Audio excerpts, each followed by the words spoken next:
রাধে রাধে বন্ধুরা, কেমন আছো তোমরা সবাই? আশা করছি সবাই তোমরা খুব ভালো আছো, আমিও খুব ভালো আছি। আজ একটা নতুন ব্লগ নিয়ে তোমাদের কাছে চলে আসলাম। আর ব্লগের শুরুতেই তো তোমরা দেখতে পাচ্ছ আমি তোমাদের সাথে শেয়ার করছি কিছু কেকের আর চকলেটের আর কি ভিডিও। তো আমি আর কি মানে গোপালের আশীর্বাদে বলো বা মানে আর কি বলবো, আমি সত্যি কিছু বলার মতন অবস্থাতে নেই। তার কারণ একটাই যে প্রথমবার আমি হচ্ছে গিয়ে একটা স্টল দিতে পেরেছিলাম, সেটা হচ্ছে ড্রয়িং কম্পিটিশনে। আর তারিখ ছিল সেটা 23 তারিখ। 23 তারিখের দিনকে আর কি ড্রয়িং কম্পিটিশন হয়েছিল আমাদের এই সামনে আর এক পাড়ায় আর কি। কম্পিটিশন হয়েছিল, সেখানে আমি আর কি স্টলটা দিয়েছিলাম।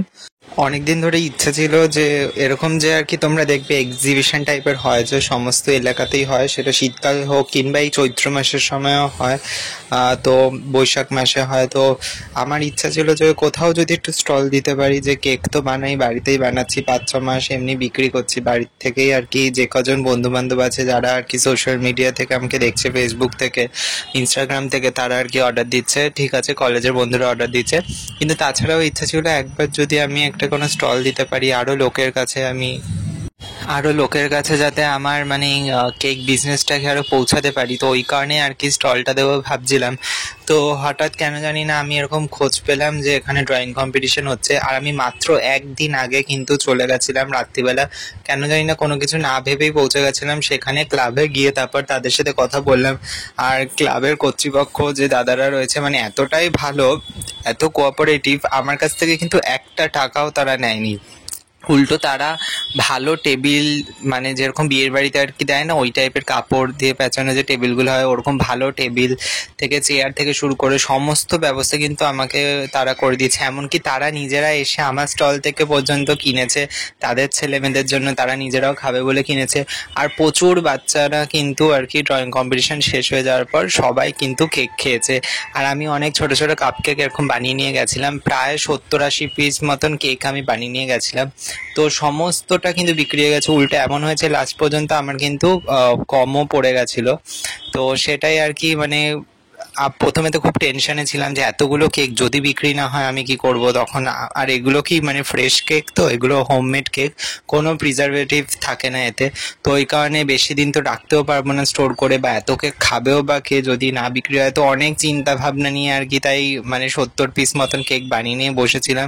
গোপালের আশীর্বাদে সেটা মানে সমস্তটাই বিক্রি হয়ে গেছে। সবার খেয়ে ভালো লেগেছে, মানে একবার আসলে আরেকবারও নিয়ে যাচ্ছিল কেক। তো আমার জিনিসটা দেখে খুবই ভালো লাগলো। আর ছোটোর থেকে আমার সত্যি বলতে কোনো কাজকেই আমার কিন্তু ছোট বলে একটুও মনে হয়নি।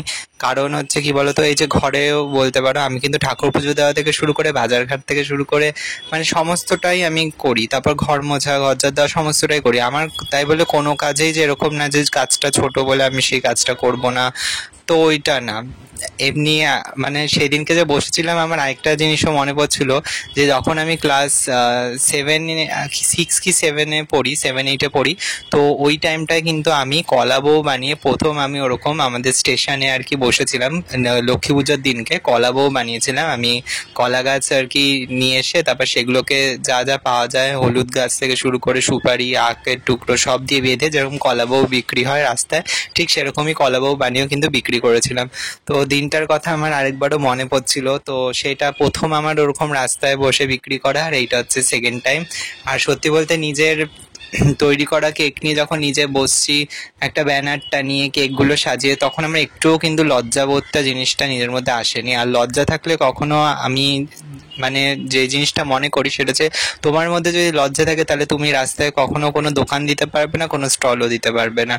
ওই লোকে কি দেখবে, লোকে কি ভাববে, ওইটা কেন হবে? কারণ জিনিসটা তো আমি নিজে তৈরি করছি। এটা তো এমন না যে আমি কারোর জিনিস নিয়ে এসে বসেছি, তা তো না। তো আমার তার জন্য কোনো লজ্জাবোধ সেদিনকে আসেনি। আর তারপর দেখো আজ হচ্ছে শিবরাত্রি। তো শিবরাত্রির দিনকে আমি সকালবেলা আই থিঙ্ক 9:22 কি কত থেকে আমার মানে শিবরাত্রিটা লেগেছে। তো আমি এটা পুজো দিচ্ছিলাম, তখন বাজে 11:30। তো আমার এমনি সকাল 10টার মধ্যে সমস্ত কিছু কেনাকাটি করা হয়ে গেছিলো। আকন্দ ফুলের মালা থেকে শুরু করে ফুলের গাঁদা ফুলের মালা সব নেওয়া হয়ে গেছিলো।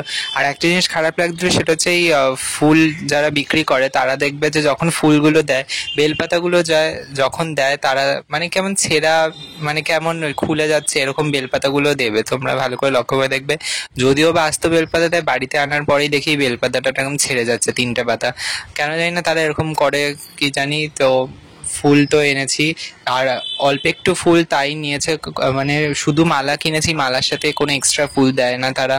মানে কি যে অবস্থা, এই অকেশন পড়লে ফুলের যা এত দাম, মানে সেখানে মানুষ কি করে, সাধারণ মানুষ কি করে যে পুজো করবে সেটাই হলো কথা। তো আজকে তাই দেখো দুধ, দই, ঘি, মধু, গঙ্গা জল, তারপর শর্করা, সব দিয়ে কিন্তু মিশিয়ে, অগরু, গোলাপ জল, এগুলো সব মিশিয়ে কিন্তু আজকে তাই আমি মহাদেবের মাথায় জল ঢেলেছি। তো খুব ভালোভাবে আজকে দিনটা কেটেছে। তো এখানে দেখতেই পাচ্ছ, আর এনেছি 4টে সন্দেশ আর শশা এনেছিলাম। খুব বেশি আয়োজন আজকে করতে পারিনি, অল্পের ওপর থেকেই শিবরাত্রিটা করেছি আজকে। তো আর আমি কিন্তু মানে সারাদিনে একবারেই জলটা ঢালি, আমি 4 প্রহর করি না, কখনোই করা হয়ে ওঠে না, কারণ ছোটবেলা থেকে স্কুল ছিল, স্কুল থাকাকালীন আর এই টাইমটা তোমরা জানো যে সিবিএসই আইসিএসসি বোর্ড, আমি যেহেতু সিবিএসই বোর্ডে পড়েছি, তো সিবিএসই বোর্ডে কিন্তু এই টাইমটায় ফাইনাল পরীক্ষা চলতে থাকে। তো এই কারণে আমার কখনোই হয়ে ওঠেনি পরীক্ষার মধ্যে এগুলো এরকম করা, তো একবারেই তাই জল ঢালতাম। তো এই বছরও তাই করলাম, যেহেতু কলেজ ছিল বলে, ওই কারণে আমি তাই একবারেই জলটা ঢেলেছি।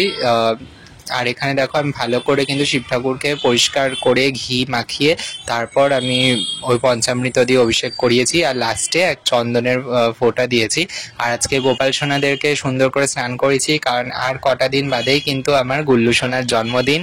তো তোমাদের কাছে আমি নিয়ে আসবো নতুন সাজে গোপাল সোনাকে। তো দেখা হচ্ছে অন্য ব্লগে। রাধে রাধে বন্ধুরা।